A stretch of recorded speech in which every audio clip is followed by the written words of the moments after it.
डब्बे के अंदर जो दूध आता है, जो जन्म लेने वाला 2 दिन का बच्चा होता है, उसको फीडिंग माँ करा देती है या बाहर का दूध उसको पिलाया जाता है, उस पे भी जीएसटी है। कफन पे भी जीएसटी है। मौत से लेकर जन्म से लेकर मृत्यु तक जीएसटी लगी हुई है। तो हम टैक्स किस लिए भरते हैं कि हमारे विमान हादसे हो जाए, रेल हादसे हो जाए, धर्म पूछे, पैंट उतरवा दे, कलमा पढ़ना आता कि नहीं पढ़े आता है, मांग का सिंदूर उतार के चले जाए। इसलिए वोट देते हैं क्या हम लोग?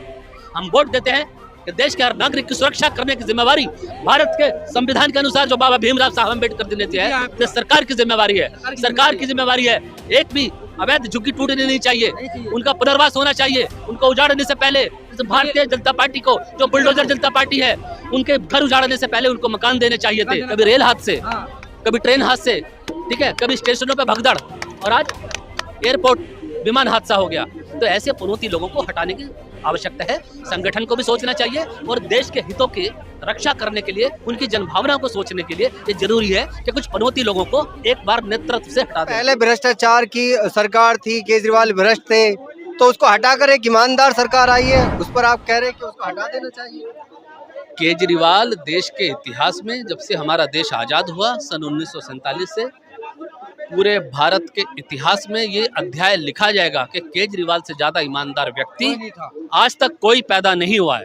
अगर ये ईमानदार थे फिर जेल क्यों गए? अगर ये ईमानदार पार्टी है, बुलडोजर जनता पार्टी अगर ईमानदार पार्टी है, तो ये इस बात को बताए कि भारतीय जनता पार्टी के प्रधानमंत्री श्रीमान नरेंद्र मोदी जी ने, जो देश के भी प्रधानमंत्री हैं, जब नोटबंदी लागू की थी तब उन्होंने ही कहा था कि नोटबंदी मैं इसलिए लागू कर रहा हूं कि देश के अंदर से भ्रष्टाचार समाप्त हो जाएगा। आज मुझे बता दीजिए, आज आईएएस के घर से हजारों करोड़ रुपया मिल रहा है, मंत्रियों के घर से हजारों करोड़ मिल रहा है, नेताओं के घर से हजारों करोड़ रुपया मिल रहा है, सबके घरों से लाखों करोड़ रुपया मिल रहा है। मशीनें नोट गिनते गिनते हाँप रही हैं, कांप रही हैं, और आप कहते हो बुलडोजर जनता पार्टी एक ईमानदार जनता पार्टी है। नोटबंदी करने के बाद भी आतंकवाद इस देश के अंदर रुका नहीं है। पुलवामा हो गया, पहलगाम हो गया, उरी हमला हो गया, पठानकोट हमला हो गया। तो मैं कैसे मान लूं कि प्रधानमंत्री जी सच बोलते हैं?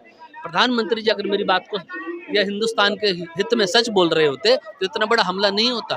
बल्कि मैं तो ये कहता हूँ कि प्रधानमंत्री को बदलने की आवश्यकता है। कई बार ऐसा होता है जब देश की सत्ता पे कुछ लोग ऐसे आके बैठ जाते हैं जो देश के लिए पनौती साबित होते हैं। कभी रेल हादसे, कभी ट्रेन हादसे, ठीक है, कभी स्टेशनों पे भगदड़, और आज एयरपोर्ट विमान हादसा हो गया।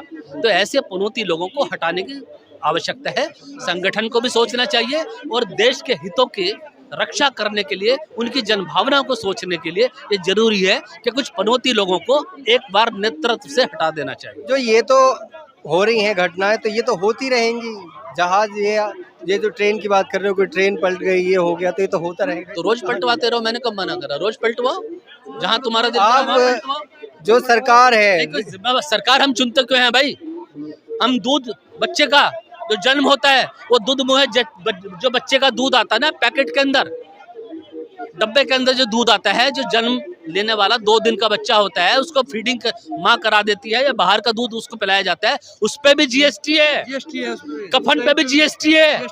मौत से लेकर जन्म से लेकर मृत्यु तक जीएसटी लगी हुई है। तो हम टैक्स किस लिए भरते हैं कि हमारे विमान हादसे हो जाए, रेल हादसे हो जाए, धर्म पूछे, पैंट उतरवा दे, कलमा पढ़ना आता कि नहीं पढ़े आता है, मांग का सिंदूर उतार के चले जाए। इसलिए वोट देते हैं क्या हम लोग? हम वोट देते हैं कि देश के हर नागरिक की सुरक्षा करने की जिम्मेवारी भारत के संविधान के अनुसार जो बाबा भीमराव साहब अम्बेडकर ने दिया है, तो सरकार की जिम्मेवारी है। सरकार की जिम्मेवारी है। एक भी अवैध झुग्गी टूटनी नहीं चाहिए, उनका पुनर्वास होना चाहिए। उनको उजाड़ने से पहले भारतीय जनता पार्टी को, जो बुलडोजर जनता पार्टी है, उनके घर उजाड़ने से पहले उनको मकान देने चाहिए थे। जब 15 साल तक आप वोट मांगते रहे तब वो अवैध झुग्गियां नहीं थी, तब वो नाले पे नहीं बनी थी। तुम्हें शर्म नहीं आई? तुम्हारे आंखों अंधे हो गए, तुम गांधारी बन गए, तुम धृतराष्ट्र बन गए। थे कौन? आंखों के अंधे, नाम नानसुख। अरे कब होगी इस देश की राजनीति में जागरूकता? कब आएगी? जहाँ मंदिर बनवाए वहीं से हार गए वो, अयोध्या से हार गए वो। कहाँ से आएगी जागरूकता इस चीज के अंदर? बनवाए राम का मंदिर, वहीं से हार गए वो। कहाँ से आएगी जागरूकता इस देश के अंदर? वहीं से हार गए वो। सिर्फ मेरे बोलने से नहीं आएगी, सिर्फ मेरे बोलने से नहीं आएगी। मैं जो बात बोल रहा हूँ, जो आपको वीडियो रिकॉर्ड कर रहे हो, जब तक ये वीडियो लाखों करोड़ों लोगों तक नहीं जाएगा, इस देश का समाज जो सामाजिक रूप से मृत हो चुका है, उसको संवेदना रूप उसको भावनात्मक रूप से, संवेदनात्मक रूप से जागने की आवश्यकता है। इस मृत समाज को जगाने की जब भारत में ये जो मृत समाज हो चुका है, जो किसी भी हादसे के ऊपर, किसी भी राजकीय व्यवस्था के ऊपर, सरकारी व्यवस्था के ऊपर, राजनीतिक व्यवस्था को प्रश्न चिन्ह खड़े नहीं करता है, मेरे जैसे लोग जो जान पे खेल के, जान जोखिम में डाल के, सरकार से डर दिखाते हुए, प्रशासन से न डरते हुए ये आवाज उठा रहे हैं। आपके जैसे लोग जो स्वतंत्र पत्रकार हैं, जब हमारे देश की चौथी मीडिया सरकार की गोदी में झूले झूल रही है, तब आप जैसे स्वतंत्र पत्रकार, हमारे जैसे लोग जो देश के नागरिक हैं, उनकी आवाज उठाकर देश के करोड़ों लोगों तक पहुंचा रहे हैं। तो इसलिए इस देश के जागरूक लोगों का ये कर्तव्य है कि इस वीडियो को ज्यादा से ज्यादा लाइक करो, शेयर करो, कमेंट करो, ताकि लोगों तक हमारी आवाज पहुंचना चाहिए कि हम सरकार से चाहते क्या।